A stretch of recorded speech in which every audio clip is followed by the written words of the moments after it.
Episode 5. It feels like it should be episode 10. I mean, that joke, that countdown was real because it made me feel like this is a legal show or something.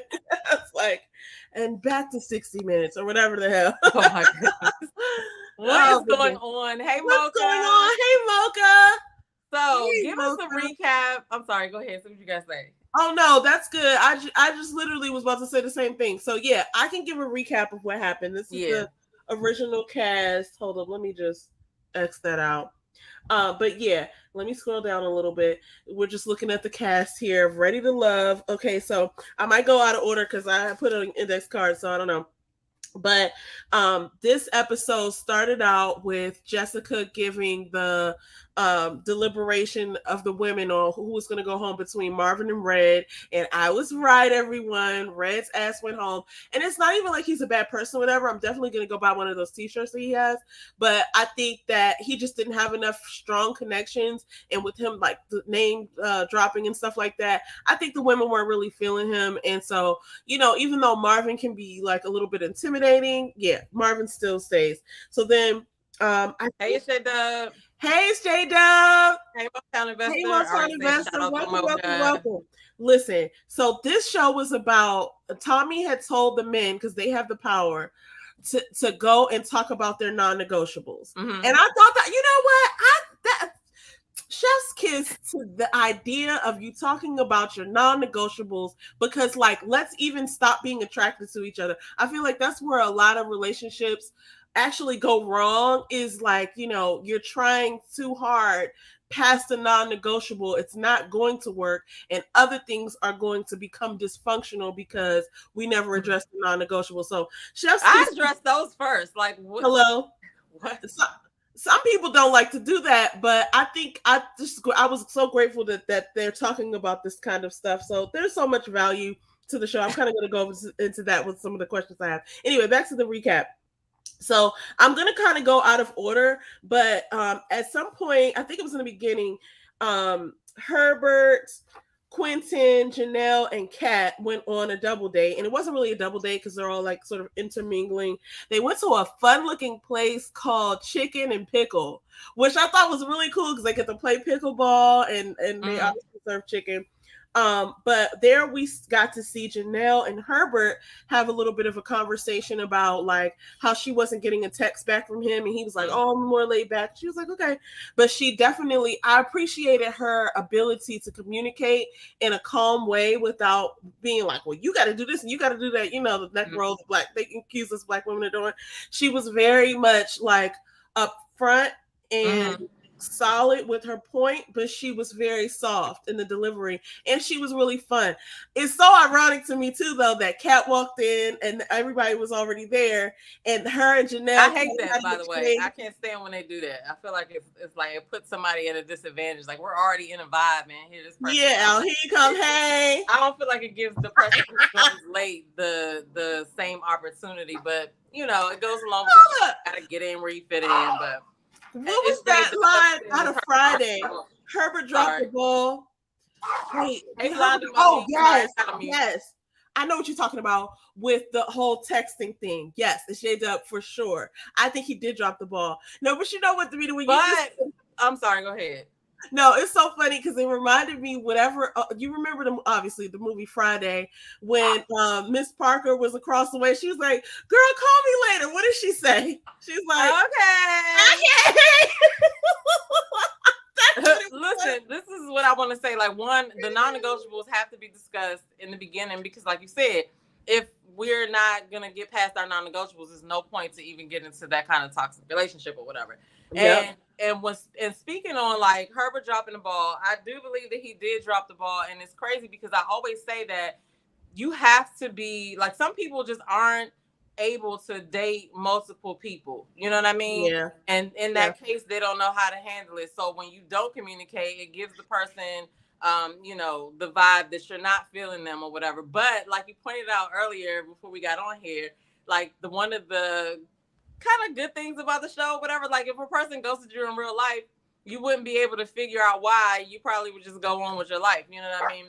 So let's talk about that for a second, and then we got to get into this Herbert stuff because, hey, Blondie, because listen, this is an interesting component of the show. Like, it is odd to date this way, to be talking to the people that are being dated. Like, you're dating people who can talk to other people about how you date and how you are, and vice versa. And like you said, the element of dating several people at once is definitely, it's not natural to everyone.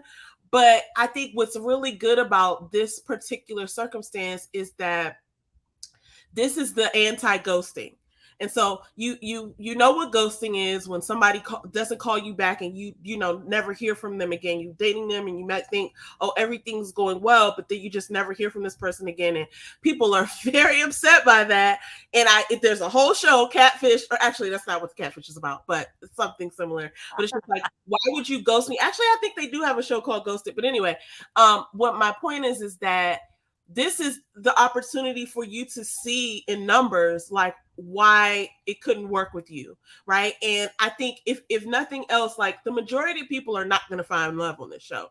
But what you can guarantee, or not guaranteed, but like what you could walk away with, is a picture of how you're coming off to people, especially when several people who don't know each other, who started out not knowing each other, have the same sort of feedback about you.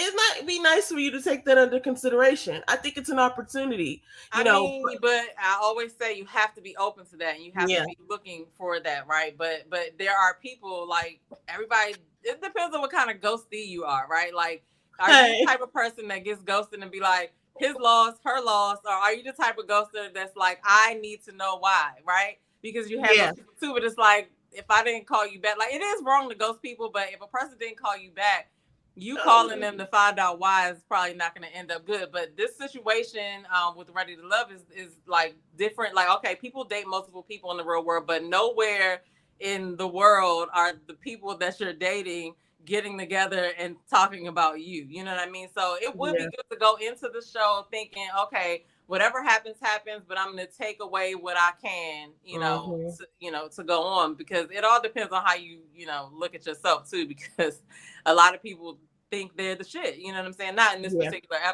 season, but sometimes when people get on there, they're like, how dare they, not like me. But it's like, well, did you really like reflect on like how you came off, the conversations you had? Everything's happening so fast. So this is a unique situation as far as like your people that you're dating discussing you weekly. Sure. And so, okay, so It's J Dub says Herbert doesn't want it. I was actually getting that same vibe. Hey, Gwendolyn. Janelle had said something about like, oh, well, I'm trying to read my own handwriting. She was like, I would like to talk to you, but I haven't been able to do that. Like, you're my first choice to speak to. But she didn't say he was her first choice. But she said she wanted to talk to him. She's been consistent about saying that Herbert and Q are on the same level as far as being attracted to her. But what was interesting is that Herbert said, like, later on, like at the deliberation, that like, oh, I like the way that she's able to say what she likes, what she doesn't like. But It's J Dub has a great point, because it's like, if somebody wants you, they're going to make the effort. And he said something about, Herbert had said something about on the date about, like, first of all, I think he was taken aback a little bit, like, oh, you're going to discuss that now? Like, you couldn't get a text back from me. Like, he was like, I don't think that's true.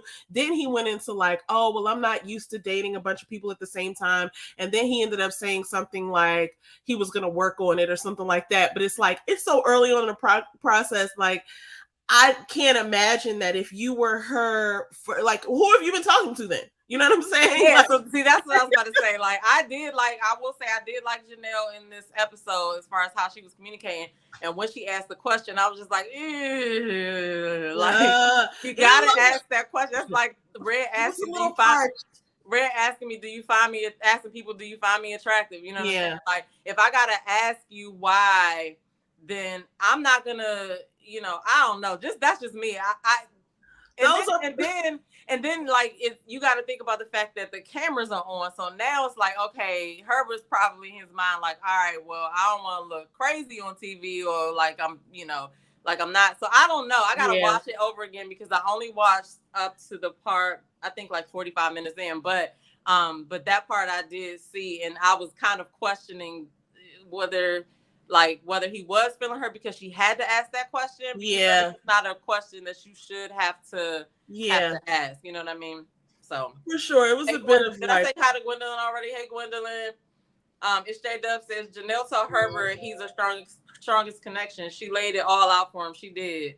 That's even more. I was like, that's even a little cringy. Yeah. Why you ain't calling me? Why you ain't texting me? And then if I get ghosted, then that to me, and this is just me.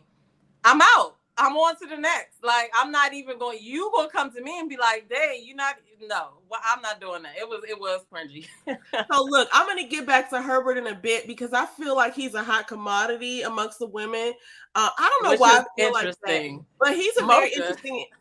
He's a very interesting and humorous person. What did Mocha say? Put that back up there. Janelle is needy and crazy. Wow. I want to know what. Give me 3. Well, not even 3 words, but Mocha, give me a sentence as to what is your deciding factor on that statement. I know she's gonna.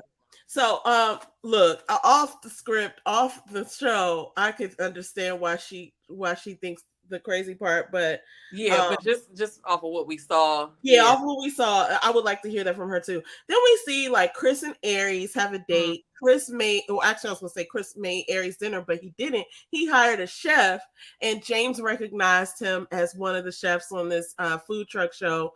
So this is like he knew what he was doing. He knew what he was doing, and the food looked good, and they both said it was good. So, then Chris had an emotional moment. I didn't catch when his mom died, but he basically said his dad, he's without parents, right?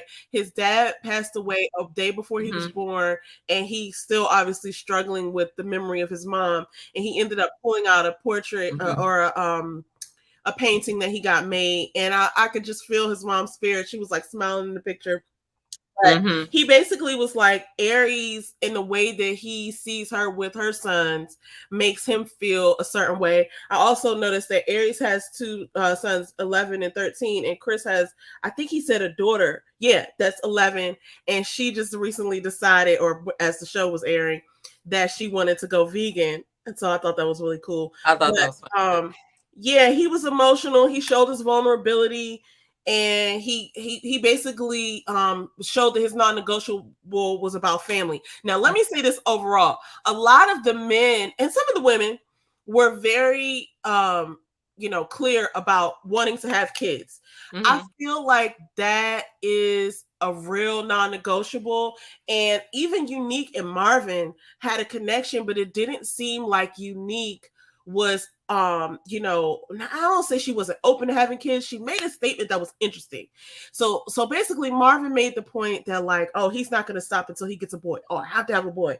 He said at one point, I have a daughter, you have 2 daughters, speaking to Unique. And then he says, but I can't. So she was like, you seem like you're really, like adamant about having a son. And he was like, oh yeah, I gotta have a son. So then she proceeds to say, oh, well, sometimes that's just not possible or something like that. I'm paraphrasing. And I didn't know if she was talking about like, you could try and have 12 girls and not get the boy. And I'm not getting ready to have, a whole soccer team, right? She might have been saying that, or she might have had her tubes tied or have some other, issues or whatever. Or she might just be like, I'm not doing it. Right. But okay. I feel like that is a good non-negotiable. Like, I want to know that up front, like, especially like if you're a person that don't want to have kids, and if a dude wants to have kids and I didn't want to have kids, I would have to know that so I can let him go, because I feel like they will never get over that. Oh, sure. If they don't. But yeah, it was a little like mysterious, her answer to me. Like, it wasn't really saying like why or whatever. So yeah. I don't know. I just hope she would be it doesn't matter now because she's not there, but but to people who are dating dudes that want kids and stuff like that, be honest with them men and be grown up and let them go, instead of like, because I mean, she could even sign on and be like, oh, okay, well, we'll try to have a boy, and then like you said, you have 3 or 4 girls Are you gonna keep going? You know what I'm saying? Yeah. So yeah, no. We've even seen in past seasons of this show, but we also know this to be a thing where people will like keep trying, like we already just said. But I also feel like, when you don't address that and you let that go, it's going to become a problem whether he's going to have children outside of the marriage, and then you're going to be left as the cleanup woman, or we see where people have changed their minds. So that's the thing too. We've seen on this show specifically, like this title show, not this season, where women have said, oh, you know what? If I meet the right person, then I reconsider, right? And so that's a thing too. But to be able to say right out off the break, like, and even Kat seemed a little weird to me when she said, I could go either way. She was like, if I have kids, then cool. If I don't have kids, then even cooler. To me, that's a pretty, like, stance. Like, you obviously don't want kids. And like, why would you, say that? I think it's unfair to like lead somebody on, but I also understand that, like, if it's out there, if you meet the right person, then fine. But it was just a little odd to hear her say that, because it was just like, even cooler. Like, what does that mean? Like, I didn't understand. Oh no, let me read some of these comments. Oh yes, Dove said Chris put a lot in Aries' lap. Yeah, especially being emotional and stuff like that. That is something, but she could relate because she had lost her father too. But that is like heavy or whatever. Like, it's hard to change the mood. Mocha says Janelle wants the men to put in the work, but what she is doing is she is manipulative. I know I messed that up, but yeah.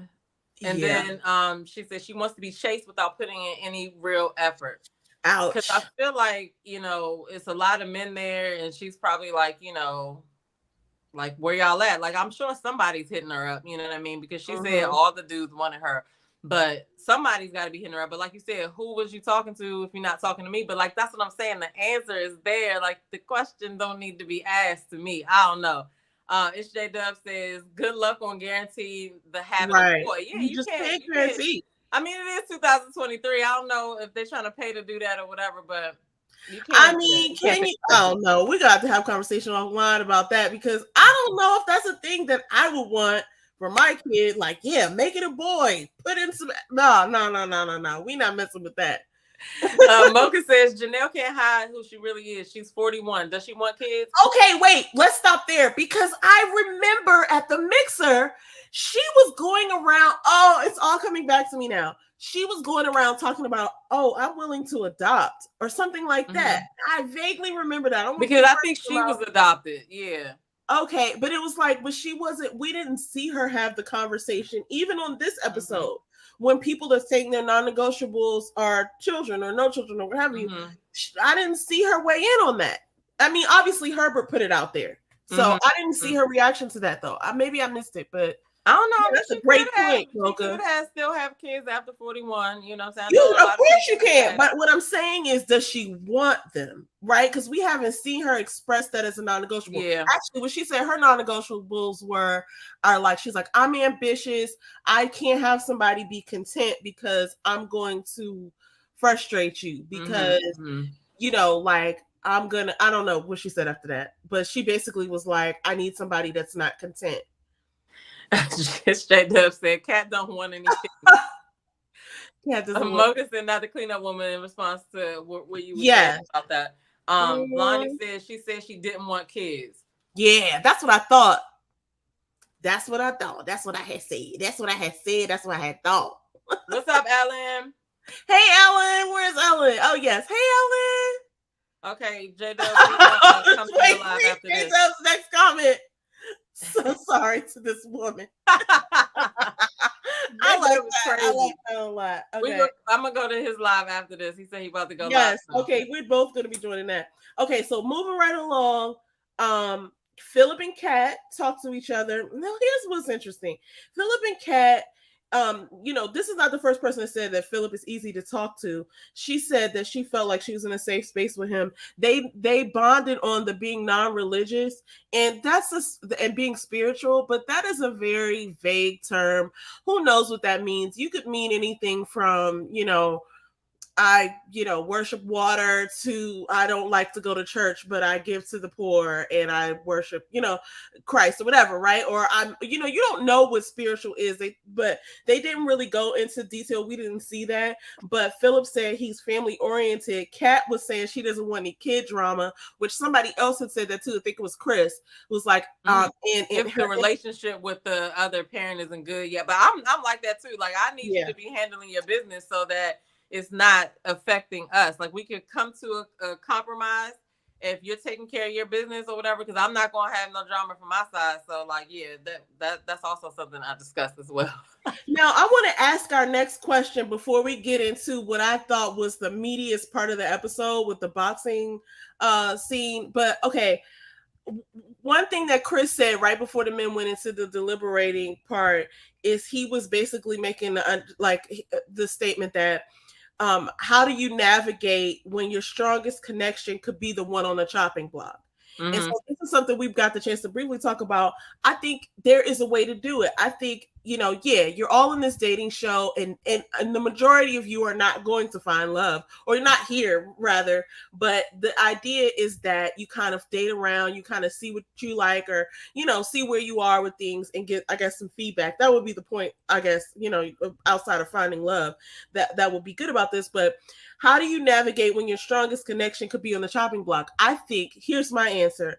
If you are authentic and you show up authentically in a consistent way and you know how to communicate, then you can keep your person off the chopping block for the most of the time. Like, when it gets down to the wire and there's only a few people left, it's going to be hard for you to keep your person off the chopping block. But like, we've seen it in past seasons where I brought up the example of Joy and Clifton, and there have been others who necessarily, like, one person didn't necessarily have several connections, but they stayed on to the end. And I attribute that to people's communication skills. And when you're showing up in an authentic way and people can rely on you to be authentic consistently, they're willing to hear what you have to say. And I think you can have a conversation with people and say, hey, look, this is my connection. And I mean, to me, it seems like a social game. Like, as a viewer, right, you got 20 people each episode, roughly, give or take, right? It's a social game because the people that, like, I don't like when people say, oh, names of people they didn't talk to, but it's a social game because if you kind of like stay somewhere in the middle and let the people who are failing badly, like, be the name in people's mouths, it's probably like some strategy to it or whatever. Like with Clifton and Joy, I feel like everybody genuinely did like both of them. It was clear that they had a connection, and I think you said it, out of respect for Clifton, I think the guys wouldn't probably put her up. But then again, they say 3 names, so we only get like one name sometimes when they ask them who they're feeling and who they're not. So I don't know if they did say her name, and then because from what I understand, it's not really their votes that send people home. It's ultimately production's choice. So I don't know, but I do agree that there is a way to do it, but at the end of the day, if your connection go home and you got a strong connection and you go home too, and that's just is what it is. We've seen it happen before. Mm-hmm. And there was one situation with the girl, I think it was like a couple seasons ago, when they were on the boat and they had a last chance card, and the guys never used the last chance. Yeah, the guy? Yeah, the guys like fumbled that bag because they were saving it. But at the same time, he never told them when it was gonna run out. And I get that they were trying to save it for when they could really use it. But the guys wasted theirs. But I was surprised that he didn't put that in the mix this time either. But now look, I see y'all's comments. I'm about to get into that too. So let's talk about this. When so Quentin took out. I'm gonna put your comment back up in a second. You gotta go do that. That was a good comment. So Quentin took out Unique and Kira on a date, which I thought was a fun date. I thought these dates were really fun. The improv date. Okay, wait. Oh, did I talk about that? I did not. Oh my gosh. Okay, so the improv date was so cute.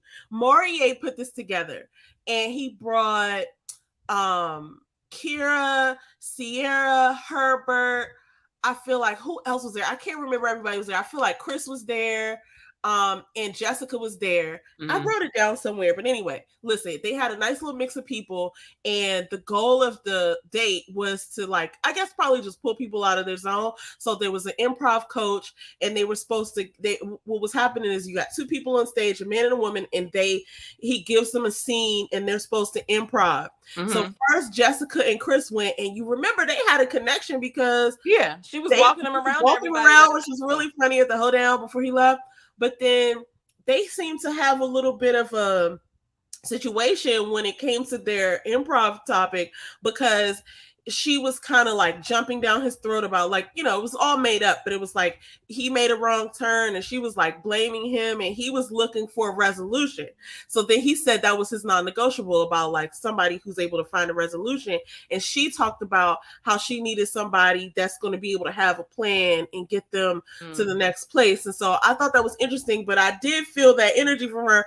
And I know this is like a out of the box sort of date, but I do feel like with improv, you could kind of see what people's go-to mechanisms are.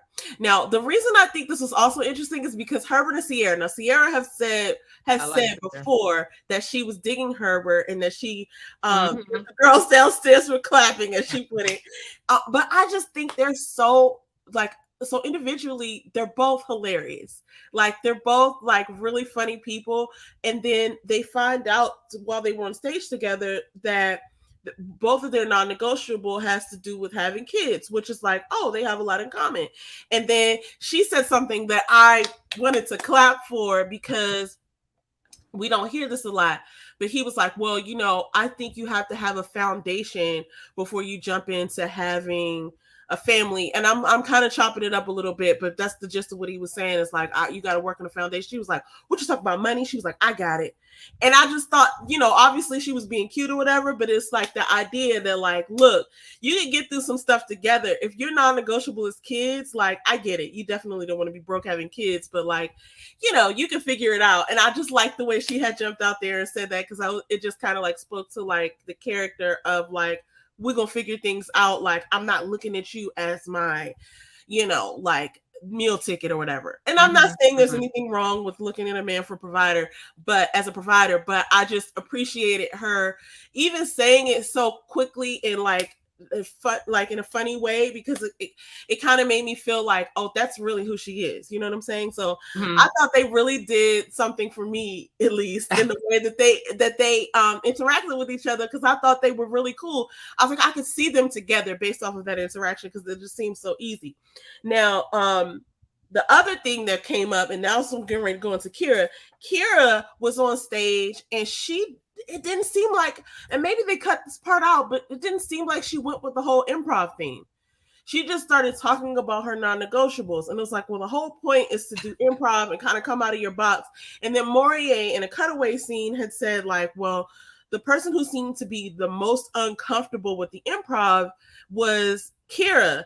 And it seemed like she is, I don't want to call her combative, but like, she's real bubbly and, you know, funny, and she's like, you know, like a toy or something. Like, she's like, you know, I'm a Barbie girl, right? Oh my God. Really, you know, like that. But then when we go to the date with Quentin, Unique, and Kira, this was a little disturbing for me. I'm not gonna lie. So I don't have any problems with Kira or nothing like that, but you know, here's what happened. So Quentin invites and Unique and Kira on the date boxing, which I thought was a really good date. They both did the little boxing lesson or workout. And then Kira says, I have to go to the bathroom. So then Quentin and Unique are standing there. This is what I really liked about that part. They were talking about healing and where they were in their healing process. Unique he basically asked her, like, where are you in your healing process, in so many words? And she was like, well, some days I feel like, oh, I'm so far along in my healing process, and then something happens and I'm like, whoa, like I have a long way to go. And he was like, oh, I understand. He was like, I've had to do some healing with family trauma, but I feel like I'm healed, and I feel like I'm at the point where I'm ready to test out my healing. And I thought that was well said. I felt like I knew exactly where he was coming from. And I also felt like he was throwing a little bit of sauce on it to be like, you're not there. You know what I'm saying? I want to know why they are treating her like she's like, because this is not the first time it's come up like that. Like they were doing that from like episode 2, like she's just broken or something like that. So I wonder what, what must have come out or been talked about or what she shared or whatever, because it kind of gives me the vibes from that season. I want to say it was Miami where the Shakira had that situation or whatever, and that's kind of how they were treating her or whatever. Yeah. So the first thing that comes to my mind, and I don't have any facts or reasons to say this, but just the first thing that comes to my mind is something having to do with like violence. You know what I'm saying? Either domestic violence or, only because the men, even in deliberations, seem to be like, I'm staying away from that. Well, I mean, it could be anything. You know what I'm saying? It could be anything. It could literally be anything. But I just want to know what gave them that impression. Like, why are they acting like that? I don't know. They seem to be like really, they didn't want no parts of that. It seemed like that in deliberation. But anyway, okay, here's what I'm about to say about Karen. I didn't get authenticity from her. I didn't get authentic from her. She says this statement that was really bothersome to me. And, I might take some flack for this, but here's what she said. She said to Quentin, "You look like the guy who will be dating white women." That's a quote. That's a direct quote. "You look like the guy who would be dating white women." I have a couple of problems with that. Number one, what does the guy who will be dating white women look like? That is a sucky statement. Like, what does that even mean? And also, like, this is the part where, it's controversial to people. Like, I don't necessarily have a problem with people dating white people or outside their race, because you just never know what a person's needs are or what they are attracted to. And it isn't necessarily always about race or about that sort of thing. Like, you have people who, like, I'm into, Harry Potter and, video games, and you meet somebody who's into Harry Potter and video games, and it's like, you don't get to choose like what they look like or none of that, where they're from, who their parents are. You just have a connection. And so I just don't feel like, now if somebody's out here like, I only date white women or I only date such and such, then that's a little weird. Well, see, my thing is this. I feel like everybody should have their preference. You know what I'm saying? Yeah. I don't personally have a problem with it because you like what you like, right? Yeah. And plus, like, if you grew up around a whole bunch of a certain type of people, they could be red, blue, green, yellow, and then you end up dating one of those people or marrying one of those people, that's what you were exposed to. The problem I do have, though, is if you're a black man saying, I only date blank women, be that white women, whatever women, right? Yellow, green, Indian, whatever. If you're saying that you only date a certain type of woman and not black woman because black woman did this, that's when I start to be like, okay, like, why do you have to throw us in there for your choices? Like, make your choice, but don't bring us in that. You know what I mean? Yeah, for sure. But I don't get that. I would not say that to somebody because you don't know this person. You know what I mean? And the fact that you are acting off of an assumption is wild to me, because you're filming a TV show and then you don't know what else is going to be said. So like, coming off like that is a little bit offensive to me. Just, as a viewer, like, why would you say that? And then you end up being dead ass wrong. And here's crazy because you said it that way. And you're not even being, this is the thing. She was not even being authentic, because you can't look like the type of person, like, maybe you can. I don't know, in her world. Maybe you can. But if it was turned around and he said she looked like blank, blank, blank, whatever, fill in the blank, she would have been offended, whatever he would have said. You know what I'm saying? You was like you're making whatever, right? You can't do that, right? And so that right there set me weird. And then, so she says, you look like the type of guy who will be dating white women. And he immediately, could just see it in his face, like he was perplexed. He said, I've never dated a white woman in my life. And then she goes in and says, oh, you date Mexicans? Like, what? So that is extremely racist because this is what I'll say. That is crazy. But I mean, okay, so first of all, it was almost like there was something wrong with that for her. And then, okay, so people do this thing where they say Mexican. I mean, that says a lot about her. There are so many different types of people who are either Spanish speaking or French speaking or whatever, and they're from all over the place. They're not just from Mexico. So when she said that, I was like, what? Like, you know what I'm saying? Like, just like, that's what I'm saying. It so wild to me. Like, she was specific about, like, you date Mexicans. Like, would you have a problem with that? Like, well, that's what I'm saying. Like, that totally put her on display because of all right. the things you just said. Like, you're making all of these short assumptions off of whatever it is. Like, instead of just being yourself and getting to know who's in front of you, because y'all don't supposedly know any of these people. You know what I mean? And so that, that's probably why she's single, because and he went on to she say, I know what she's saying. Like, what is she talking about? So then he goes on to clear it up and say, I've dated Latina women, yes. And so he kind of cleared certain things up as far as like, that's, like, you're wilding, but then the way that she was coming at him, it was like she had a bone to pick or something. And it's like, you don't even know this man. You obviously had inaccurate information. Then she seals the deal by saying, oh, that makes me feel better. I just needed to make sure that was clear. What investigation have you been doing? And why is this top of mind for you? If he's a connection of yours, then that's what you need to be focused on. And if he's not, and then that's him completely off of her, basically. Mm-hmm. He was just like, as it should. Because like I said, like, you're over here making assumptions. And look, the long and short of it is, you were having these other conversations and you believed what you thought you believed off of an assumption. And you didn't even ever talk to him about it or ask him. You just went to him and told him. Yeah, that's kind of, like I said, it says a lot about her and nothing about him. It says a lot about how she thinks, how she moves, what she would do. On top of that, the cameras are rolling and you're saying this crazy stuff that you don't even have any proof of. It would be different if he said, yeah, I do, and she was right. It would be like, oh, okay, but you didn't even... She didn't even approach it in a way of curiosity. It was like she was going for him or something. It was weird, but because it didn't seem like she was looking at him as a connection anyway, even having those conversations. Anyway, okay, so wait, let's get into some of these comments, because Ellen said, oh wait, Mocha said Kira should have gone home. Oh wait, am I at the right place? Hold up. Yeah, Kira should have gone home. I felt that too, but then I realized, like, maybe there's something about Unique that I don't know. You know what I'm saying? And maybe they were just like so ready to let Unique go. But I felt that same way, Mocha. Like, why is she still there? Like, she just seems out of place. Because I don't even know what connection she has. She's not attracted to Marvin. I don't know. Maybe she has other connections because we're not seeing all the dates.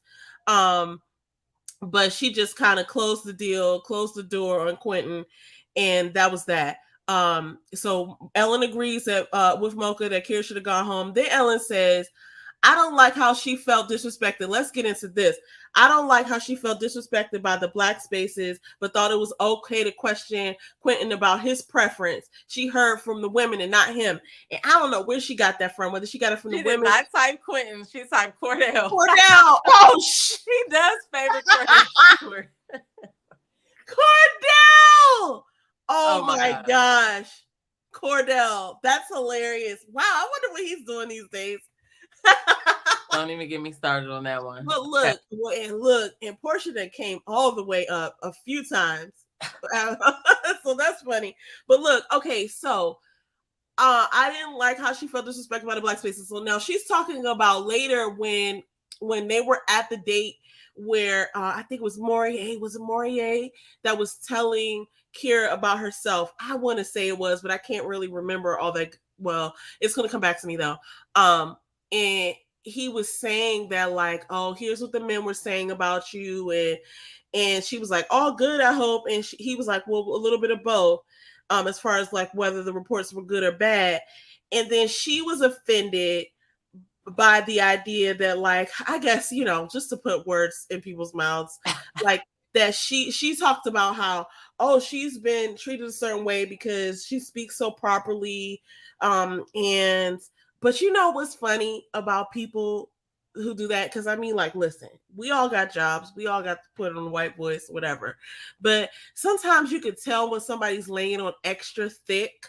And I feel like she's one of those people who's like extra thick, like, well, okay, so to talk about Janelle's Instagram Live, she did mention that in there. She did say that, she presents one way, but then once time goes on and I guess drinks get flowing, then she's not talking like that. So I forgot the word that she used or whatever, but well, yeah, look, but I guess can it would. see it. Huh? I can see it. It's on screen. It's not being hidden well. So then she's upset because she's like, oh, I've gotten this all my life where people say this and that about me and I don't appreciate it. But then you going up to some man talking about his dating preferences and you don't even have the facts, and that's okay with you. It's wild. So Mocha agrees, and then Ellen says, I got a problem with Kara. She gets on my nerves. Something about her. Like she's a little irking. Those damn white boots. Yeah, those are probably her. Didn't she dance with Dallas Cowboys or something like that? She was a Cowboy cheerleader. Those are probably. But they do wear boots like that in Texas, though. Yeah. Mocha said, I'm tired of them boots. Bronny said that was ridiculous. She was the one who said she was the closest to white. Does she date white guys? I'll bet she has. I don't know that for sure. Let me stop. But that was a wild comment to make too. Like, I'm the whitest person here. I'm the closest to white. What does that even mean? What are you what point are you trying to get across with that? What does that even mean? I'm the closest to white. Are you speaking about your speaking voice? Like, what are you talking about? That doesn't make you. So first of all, I just have so many issues. I don't even want to get into it with her because it's wild the way that pans out. He looks like Mike from the Miami cast. Oh, we must have been talking about Quentin right there. Yeah, Blondie, who looks like Mike from the Miami cast. That's what she said. She said, Ellen's so stupid. He called her Bone Quisha. That's what Janelle called Kira. Okay. So get from that what you will. You know what I mean? Yeah. It wasn't a good look though. It just wasn't a good look. Like at all. But she'll be voted off soon because I don't even think she has any connections with anybody. And one of the things that I wanted to say when Red left with this idea. Well, he said something as and I guess what his last confessional was whatever about like I'm ready. Oh, and even Unique said it too. I'm definitely ready. And I think people know what they're ready for, but at the same time, you kind of have to take a step back and see what has transpired. So Red ended up saying something about they weren't ready to love me. Mm-hmm. And I just thought, there's a fact, but also like listen to what's being said, because more than one, even Jessica made like sort of like a comment about like you and your connections, and it's like obviously that was off-putting to people, but it's like you kind of got to look and see what you're putting out there, what people are getting, and it's not necessarily everybody else all the time. Sometimes it is. Sometimes it's like, okay, well, my person's not here, right? Bye. Mm-hmm. But sometimes it's like, what are they saying? Like, is that something that is reigning true with me? Because all of these people are single. So it's like, are these things that you've even heard of in the past? Mm-hmm, mm-hmm. So I think that's really interesting. And at the end of the day, we're all flawed. So I'm not trying to say that anybody's wrong and they'll never be with anybody, but it's interesting to hear. Like, it's interesting to hear people, I guess, process their elimination. Yeah. Like, are you being real and processing it, or are you like, whatever? Because like you said, that we are all flawed, but I find that a lot of situations, especially when they're like this, where you meet somebody and you could have a bad first encounter. You know what I'm saying? Yeah. And sometimes if the situation or circumstances were different, you might have handled things differently, and it could have went somewhere else. And it also depends on what kind of mind frame you're in, like what's going on in your life or whatever at the time that you come in. Like, this, it's a fast-paced show and everything. Are you going in with the intention of, like you said, being your authentic self? Or are you going to go in thinking you know how to date? You know what I mean? Yeah. Because when you go in thinking I know how to date, it's like it comes off on screen like you don't understand why you're single in the first place. So, okay, if you want to be real, I felt like that's how Janelle was coming off in her live. It's almost like, not even like, wait till they get a load of me. Oh, she identifies as nobody. Must be talking about Kira. Yep. It's like, why are you, who says that you get to say I'm the closest to white? Like, what does that even mean?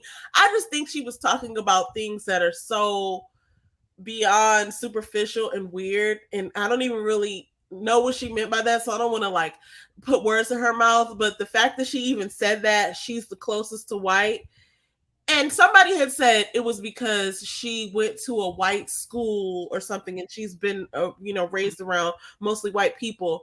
That doesn't make you a different color or culture. And maybe it does make you a different culture. Let me just stop there, because I don't want to put words in her mouth.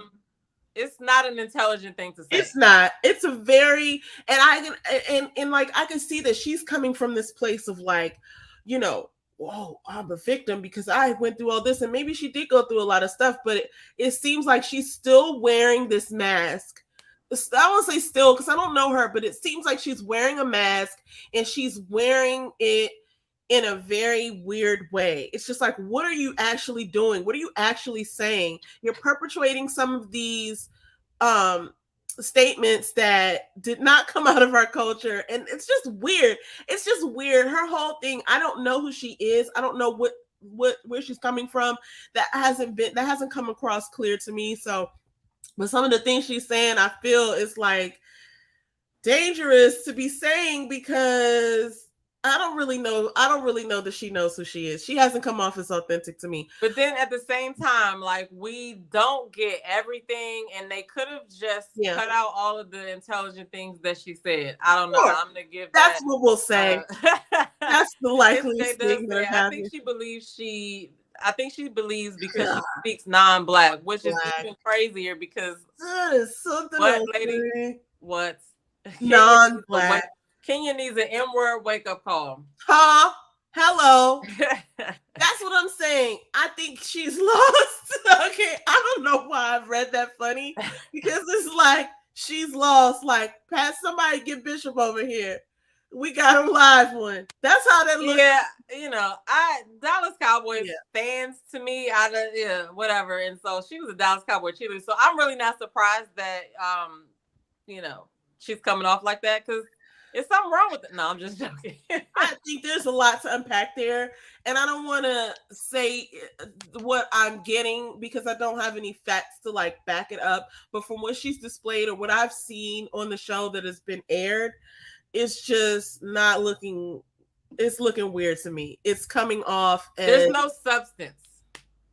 I don't want to compare her to anybody, but she's coming off in a certain way to me. Now, okay, wait, let me say this, because I feel like Janelle is dating in the way that we kind of spoke of, where it's like, oh, you come into the situation and like, oh, I know how to date, and like, wait till they get a load of me. You know what I'm saying? Wait till they see what I have to offer. Even just saying things like, all the men wanted me. It's like, well, sure. Right? Because like, what some people do is when they go into a room or a situation like this, they're judging everybody like, oh, I'm the best one here. Sure. Or, you know what I'm saying? And that's how it comes off or whatever. I don't know whether she thought that or not, but that is, especially after watching that live, that's kind of how it came off. Like, that's how it came off. And better than everybody else. Especially, and this is not from the show. This is from her own words out of her own mouth. Mm-hmm. And now I will say this about her. I think she's an established person. I think she's got a couple business going for her. I'm so in her corner on that. I'm going to buy some of her home goods. I think she has a makeup line. I definitely salute people who have businesses. Mm-hmm. She's selling Mean Girls t-shirts or shirts and merch. So, those who want to support that can do that. But she definitely has this condescending air about her that I don't know if she realizes is coming off. She definitely knows that she thinks that way, but she thinks she's right. You know what I'm saying? So it's like, this is my perception. It seems like she's like, she's a good looking woman, but it's like she doesn't think that it seems like, in my opinion, she doesn't think that there's anything wrong with her, and these people are beneath me and they're going to see, right? Like, and so I think that is, it's, if I'm correct about that and other people pick that up too, it could have a lot to do with why people regard her in certain ways, or why she's interacting with certain people and getting the the pushback or the feedback from people that they don't like her or they think she's a mean girl or whatever. It's just like, you think you're not putting that off, but we can see it. It's tangible. Listen, I would not even have a strong opinion about her if I had not watched that Instagram live. The live. I appreciate the fact that she did take responsibility for showing her ass and recording herself pulling up to Kat's condo. But you know, a lot of times when people are successful in their lives, then they do take on a certain air depending on, I guess, what they've been through. And if she would have not, you know, put other people down and stuff like that, then you know, it would have been different or whatever. But you know, it is something to be said about that. So, but she does have something going on. I saw something from her today. She did some I think it was mugs for what is the name of the show? A Black Lady Sketch Show. Oh, so, cool. That's big. You know what I'm saying? Oh yeah, I support. I went and looked at her some of the stuff that she has going on, and she has a home goods line. She has I don't know if it's a skincare or a makeup line, and she was doing some jewelry for a fashion show, which I guess that she's like a founder of that company with someone else. I don't have all the details, but I you know, big up to anybody who's out here doing things right and having and creating businesses, especially, I mean, listen, especially Black businesses. I'm all about Black businesses, and I appreciate her for doing that. As far as it relates to a dating show, though, like the way that she's coming off, and especially in the live, I get to see, because people, so like I hadn't even seen but like 2 episodes before I started seeing people like, she's a mean girl, and I was like, what? Who is saying this? These must be people who have interacted with her behind the scenes or that know her already. I didn't understand what they were saying. And then when she came on the live, I was like, oh, that's what they're saying. Oh God, right? Like she's exuding it. Like it's like her personality. And she kept saying things like, oh, I don't imagine somebody being so mad at me. All these people mad at me off a dating show. And I was like, not understanding if she was taking that as like some sort of clout. But I think she genuinely did not understand why people were irritated with her. And I think like it was the elephant in the room. It's just like, look, it's you. Like you're the only person there.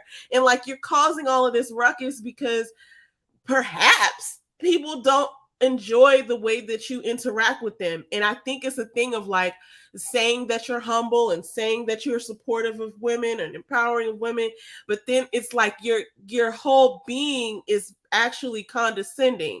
And so it's like, take a step back and look at what people are saying and think about it, because there were some things that she even said on the live that I was like, wow, that was that was messy. You know what I mean? But anyway, I don't have any problems with her or anything. I do want to comment on that, because I only have this opinion because of how she was on that IG live and the fact that she was, you know, she was bullying Kira that one day. But then now I kind of don't.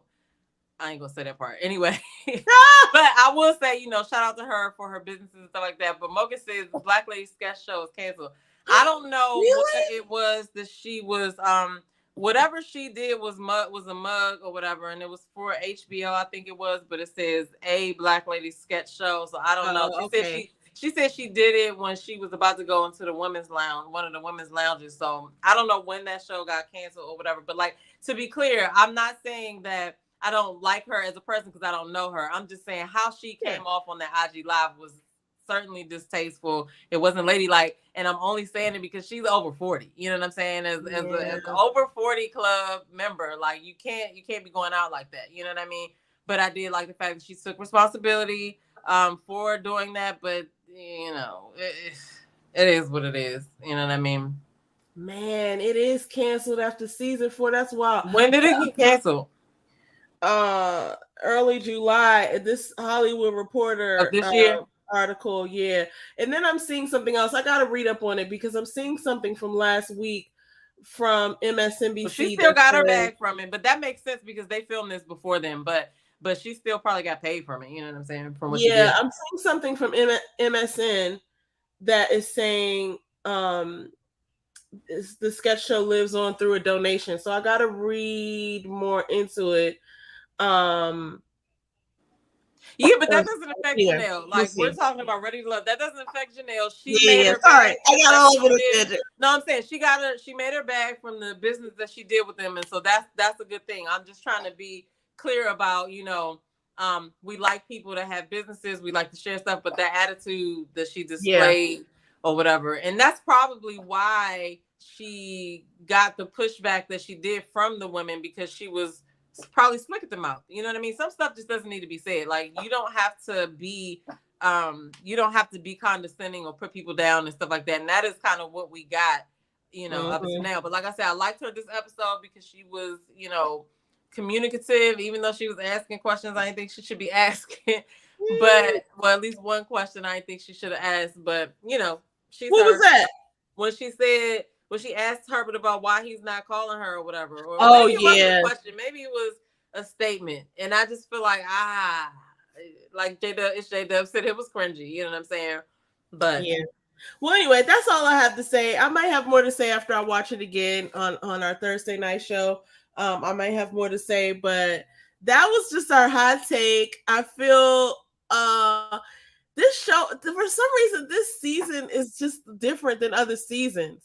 I can't put my finger on why it is, but I don't really feel that many genuine connections, and it just seems so. There's something weird about these. Well, that's something that. I'm sorry, my dog. Okay, I'll just say this. No hate or any shade or anything like that to the people, because I think everybody is cool or whatever, but this season is something that I cannot put my finger on, but it just seems a little weird. I'm not seeing a lot of Lee either, and I was thinking to myself that I miss her getting, put off, but then even Quentin said, here's another thing that I thought was weird. Quentin said in deliberations, so the people at the bottom, or who I thought was on chopping block, were Kira, Unique, and Aries, because Aries has been open about not wanting more kids. So that's understandable, even though she is drop dead gorgeous. I was like, if they had a superlative, like, she would definitely win best looking. But yeah, I haven't seen Lee. And I mean, I don't even think I saw her at all this episode, except for when they were voting off Red. I don't know, but it's weird to me, because then Quentin had made a statement that, like, oh, me and Lee have a strong connection, and Tommy said, oh, tell us more about that. He was like, it's like we're already together. And then he went on to say that Janelle was his strongest connection. I was like, so what does that mean about you and Janelle? But then Janelle's telling Herbert that she wishes that she was talking to Herbert instead of other people. So I don't understand how this is working. But again, this is a situation where I will say this about that, because when they're editing this, they're putting together their storyline. So if the person ain't fitting in their storyline, they're not going to make the 45-minute show or however long the show is, right? But if we go back to Herbert's part, and I'm going to go back and watch it again, when he was talking to Janelle in the beginning, I could have sworn when he did his cutaway, he said Kat's name, and I couldn't figure out whether he was saying that because he was about to go talk to her, or whether they put the wrong part in of when he was trying to sum up Janelle. Ooh. Right? I got to go back and look at that or whatever. But like, they're editing this thing and they're putting their storyline together or whatever. So, that's why some people aren't even in it. They may have footage from those people, but it's not in this episode or whatever. I feel like they can make a whole other show with all the stuff that they leave out, because they leave out stuff that we need to see.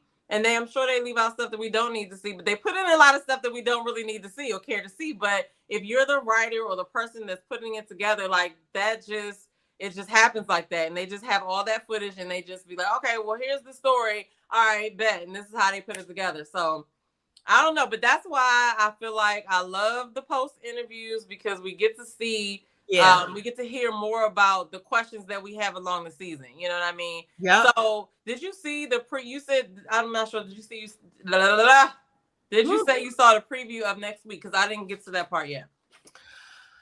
So I did see the preview of next week, and I can't remember exactly what Tommy said, but so obviously the women have power again, and he was elimination power.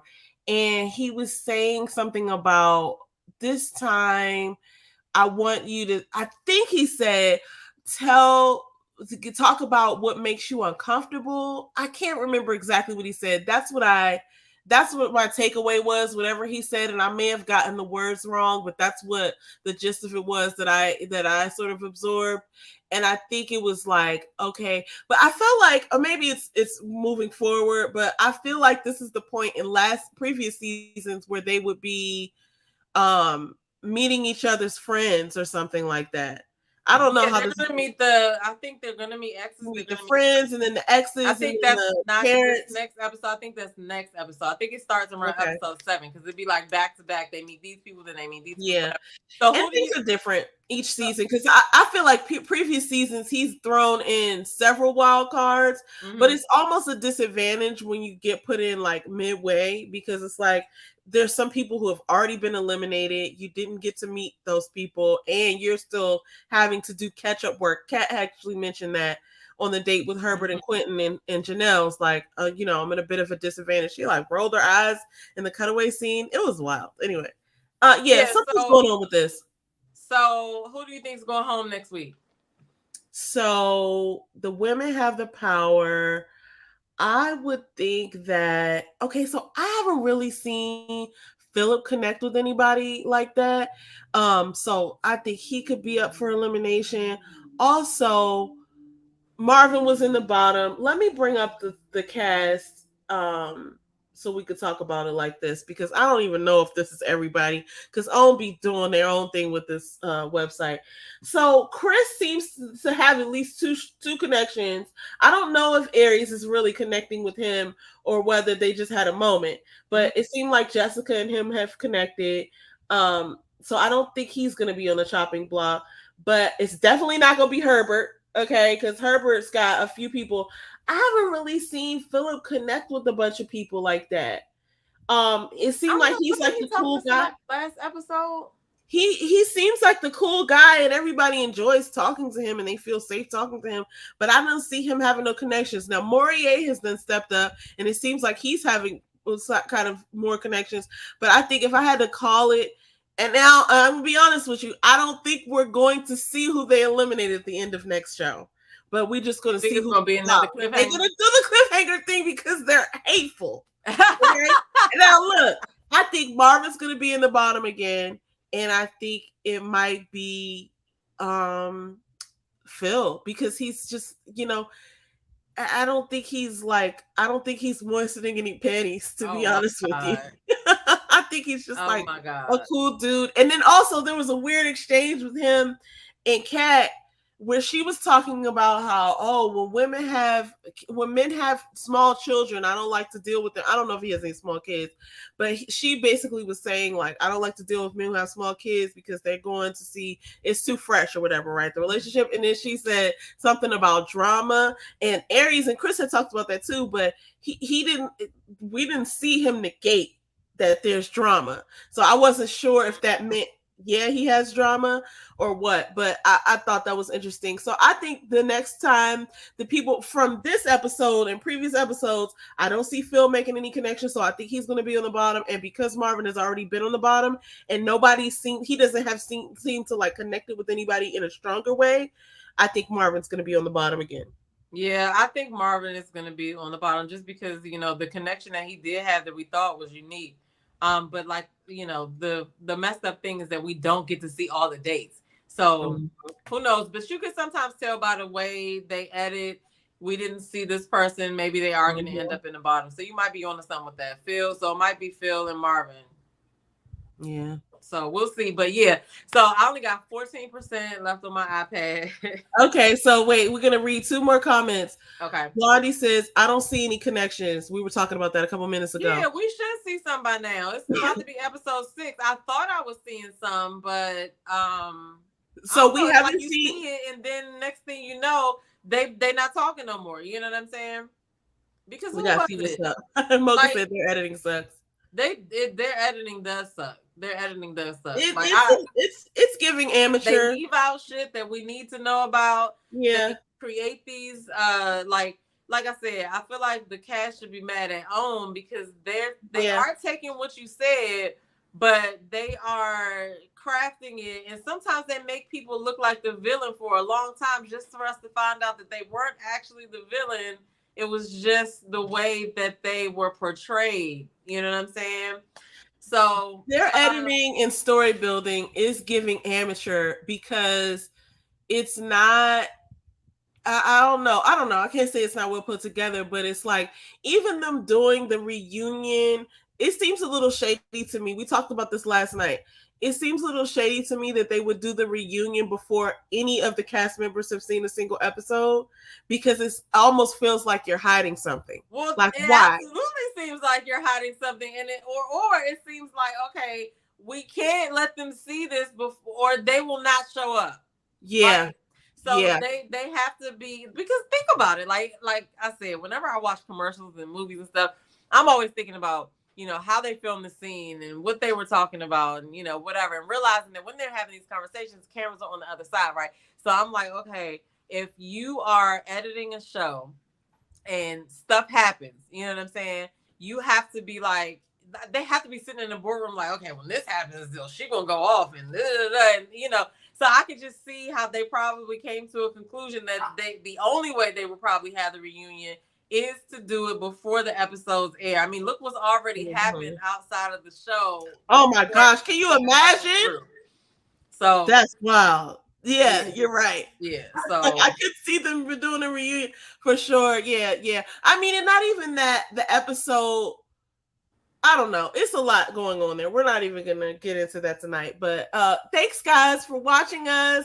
You can catch us next week. You're going to definitely see a Tea with TT this weekend because, well, number one, me and my sister are about to go pray for Beyonce in person. We're going to lay some praying hands on Beyonce because apparently there is an evil portal at this concert. So we have to go investigate, everybody. We gotta pray for her. Everybody pray for Beyonce. Wait, we're going to see Beyonce? Who said that? It's a possibility, highly. Okay, so then I want to say this too, just because I'm excited, and this is probably the reason. Well, this is the reason why I did not watch the whole show. So, y'all, I did this. I took part in this challenge, this fitness challenge with this other fitness trainer. It was like a 21-day challenge or whatever. She gave us exercises every day and meditation and stuff. Actually, it was the same meditation. Remember that 21-day meditation? Yes, we did as a family. Yes. So she did that, but she also gave us like exercises and then whatever the daily meditation was, right? So the prize for the challenge, like we had to submit before pictures and stuff like that. But the prize was a all-inclusive, all-expense-paid trip to Cancun with her and her fitness group, right? Because she's a business coach for fitness coaches, and she also, you know, is a fitness trainer as well. And so one of her benefits, but she also does travel, so she gets like she's the plug for travel pretty much. So she's able to offer people those types of winnings because it's her other business, right? Yeah. So I'm like, all right, you know what I'm saying? I'm going to do it. And I really wasn't thinking that I was going to win it. I was just like, I'm just going to do my best and eat right and do the exercises and all of that or whatever. And when I took my after picture, I was just like, I don't see anything. You know, things don't look different to me. I can see it side by side. Yeah. And so today she did the little thing where she went live and she was like, all right, you know, we're going to announce the challenge. And so she's like, the third person gets this. Number 3 gets this. And so I was commenting in the group and she was like, I can't see the names of the Facebook group, like whoever is commenting Facebook, because she was using StreamYard. And so she was like, who is that? And I was just like, oh, it's the winner. I put the winner joke, you know, blah, blah, blah, it's Demeter. And so then she's, you know, went on and announced the second person. Now the second runner up, I actually thought she was going to win. So at that moment, when I saw that she got second, I said, who beat me then? You know what I'm saying? Because I was like, I thought she did that. And so then the next thing I know, she was like, my picture came up on the screen and shit. I was like, I actually won. I was so excited. So I know that's right. It was like so funny because I don't even really remember what I did the last hour and a half. I know I posted a video and stuff like that. Oh, I know what I did. I was watching Beyonce's concert on YouTube. And then when you texted me, it was like, you know, talking about, you know, the time we was about to log on. I was like, fuck, I didn't even finish watching the show. Oh, well, that's okay. Look, it's but anyway, I'm going to Cancun, and I'm so excited about it because I won this trip with my actual sweat. You know what I'm Yes. saying? Sweat, So, blood, and tears, even though you anyway. probably didn't bleed or Thanks, cry. Mocha. Thanks, Blondie. Mocha says she bought the Tiffany Renaissance necklace and it's beautiful. Did you post a picture of it on your community wall? I gotta go look. I want to see it. I gotta go look too. But anyway, y'all, we're gonna get out of here. We've talked y'all heads off enough for tonight. She's gonna do a tea with TT, and I'll probably come back with another excuse my ghetto dog, another like video with my specific takes on the show because I need to go watch it all over again. So, oh, she didn't take a picture. Okay, I'll look for it tomorrow. So make sure y'all like and subscribe. Our other channel where she's going to be doing Tea with TT is D City Life Sisters all together. Yeah, like, share, subscribe, comment. Let us know what your thoughts was about the show. Like, are you still feeling ready to love, or are you, we keep watching, you know what I mean? So, yeah. But with that being said, we're going to be out of here and we'll see y'all in the next video. Bye, guys.